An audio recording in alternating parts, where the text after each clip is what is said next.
কোরআন মাজিদ সহজ বঙ্গানুবাদ। আমি ভাবলাম এটা হয়তো বা বাংলাদেশের কোনো বড় আলেমের অনুবাদ করা, অথবা পাকিস্তান ভারতের কোনো আলেমের অনুবাদ, সেটারই বঙ্গানুবাদ করা হয়েছে এই কোরআন তর্জমাটা। তা আমি আস্তে আস্তে প্রথম পৃষ্ঠা দ্বিতীয় পৃষ্ঠা উল্টাইলাম অনুবাদকের নাম দেখার জন্য, কিন্তু প্রথম পৃষ্ঠায় আমি যার নাম দেখলাম সেটা হলো আলহাজ মনোয়ার হোসেন ডিপজল। আল্লাহর হাবিব দিনের দাওয়াতের স্বার্থে একজন ইহুদির সাথে এক দস্তরখানে খানা খাইছেন, এবং এমনকি তার জীবদ্দশায় যদি একজন ইহুদিও মারা গেছে, আল্লাহর হাবিব তার জন্য কান্নাকাটি করছেন যে আরে আমার জীবদ্দশায় এই মানুষটা ইমান হারা হয়ে মারা গেছে। আমরা বরাবরই সিনেমা জগতের মানুষগুলোকে ঘৃণা করে দূরে সরাই রাখি, যে এরা সিনেমা করে, এরা হারাম কাজ করে, এরা ধ্বংস হয়ে গেছে, এরা জাহান্নামী, এদের সাথে সম্পর্ক রাখা যাবে না, এরকম একটা মন মানসিকতা পোষণ করি। ঘৃণা নয়, ভালোবাসা দিয়ে আমরা দিন প্রচার করার চেষ্টা করি। সকল মুসলমানের প্রতি, সকল মানুষের প্রতি আমরা ভালোবাসা পোষণ করি, সবার কাছে দিনের দাওয়াত পৌঁছানোর চেষ্টা করি। আসসালামু আলাইকুম রহমতুল্লাহি ওয়া বারাকাতুহু। সুপ্রিয় দর্শক, আমি আজকে আসছিলাম আমাদের একজন প্রিয় ভাই, আমাদের বন্ধু মানুষ, মাওলানা ফয়জুর রহমান সাদিকী সাহেবের মসজিদে। তো ওনার তাকে কোরআন মাজিদ সহজ বঙ্গানুবাদ থরে থরে সাজানো দেখে আমি একটা বের করলাম, অনেক মোটা একটা খণ্ড, কোরআন মাজিদের সহজ বঙ্গানুবাদ। আমি ভাবলাম এটা হয়তো বা বাংলাদেশের কোনো বড় আলেমের অনুবাদ করা, অথবা পাকিস্তান ভারতের কোনো আলেমের অনুবাদ, সেটারই বঙ্গানুবাদ করা হয়েছে এই কোরআন তর্জমাটা। তা আমি আস্তে আস্তে প্রথম পৃষ্ঠা দ্বিতীয় পৃষ্ঠা উল্টাইলাম অনুবাদকের নাম দেখার জন্য, কিন্তু প্রথম পৃষ্ঠায় আমি যার নাম দেখলাম সেটা হলো আলহাজ মনোয়ার হোসেন ডিপজল।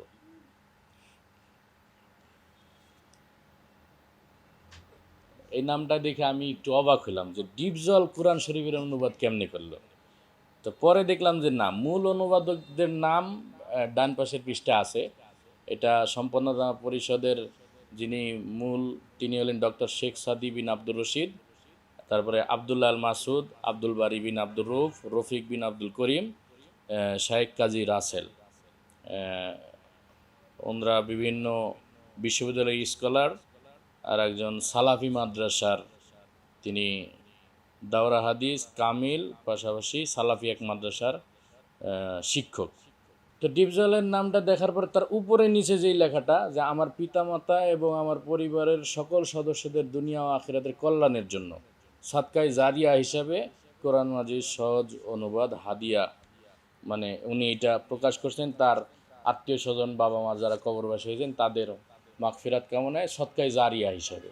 তাহলে এই জিনিসটা দেখে আমার ভিতরে একটা বিষয়, একটা চেতনা নাড়াচাড়া দিয়ে উঠলো। সেই চেতনাটা হলো, দেখেন লোকটা সিনেমা জগতের মানুষ এবং তার দ্বারা অনেক অশ্লীল সিনেমাও হয়েছে, কিন্তু মুসলমান হিসেবে তার ভিতরে এতটুকু দিনের একটা অনুভূতি আছে যে তার বাপ মার নাজাতের জন্য তিনি একটা কোরআন অনুবাদের মতো একটা কাজ হাতে নিছেন। আমরা বরাবরই সিনেমা জগতের মানুষগুলোকে ঘৃণা করে দূরে সরাই রাখি, যে এরা সিনেমা করে, এরা হারাম কাজ করে, এরা ধ্বংস হয়ে গেছে, এরা জাহান্নামী, এদের সাথে সম্পর্ক রাখা যাবে না, এরকম একটা মন মানসিকতা পোষণ করি। আসলে দেখেন, আমাদের প্রিয় হাবিব সাল্লাল্লাহু আলাইহি সাল্লাম তো ছিলেন একজন উম্মা দরদি মানুষ, তার দিলের ভিতর সবসময় উম্মার দরদ ছিল। আর উম্মা বলতে যে কি শুধু মুসলমান, শুধু ইমানদার তা না, সারা বিশ্বের যত মানুষ আছে সকলের নবী তিনি। ইহুদি, খ্রিস্টান, হিন্দু, সবার তিনি নবী। সুতরাং আল্লাহর হাবিব দিনের দাওয়াতের স্বার্থে একজন ইহুদির সাথে এক দস্তরখানে খানা খাইছেন, এবং এমনকি তার জীবদ্দশায় যদি একজন ইহুদিও মারা গেছে, আল্লাহর হাবিব তার জন্য কান্নাকাটি করছেন যে আরে আমার জীবদ্দশায় এই মানুষটা ইমান হারা হয়ে মারা গেল। তো এরকম দরদ ছিল উম্মার প্রতি। তা আমাদের ভিতর এই দরদটুকু নাই, বরং আমাদের ভিতর দেখা গেছে ঘৃণা বেশি, মানুষের প্রতি অতি ঘৃণা, যেই মানুষটা খারাপ কাজ করে তার সাথে আর সম্পর্ক রাখা যাবে না, তার সাথে আমার সম্পর্ক শেষ, তার কাছেও যাওয়া যাবে না, তার বাড়ির খানা খাওয়া যাবে না। তো এই মন মানসিকতা পোষণ না করে যেই মানুষটা এত বড় একটা, এই যে আমার পিছনে সাজানো উদ্যোগ নিছে কোরআন তর্জমার বঙ্গানুবাদ করার একটা উদ্যোগ নিতে, এই মানুষটাকে যদি আমরা মোহব্বত করে ভালোবেসে কাছে গিয়ে বুঝাই শোনায় দিনের পথে আনতে পারি, তাহলে তার দ্বারা আরও কত বড় বড় দিনের খেদমত হতে পারে। দিনের বুঝ নাই, তারপরেও সেই লোকটা তার যতটুকু বুঝ আছে সেই জায়গা থেকে যদি এত বড় একটা কাজ করতে পারে, তাহলে তাকে যদি আমরা দিনের বুঝ তার কাছে পৌঁছাইতে পারি, তার দিলে বসাইতে পারি, তাহলে তার দ্বারা আরও বড় বড় দিনের প্রকাশনা, অনেক যোগ্য যোগ্য আলেম লেখক আছেন যাদের লেখালেখির মেধা অনেক, কিন্তু প্রকাশনার তার সামর্থ্য নাই।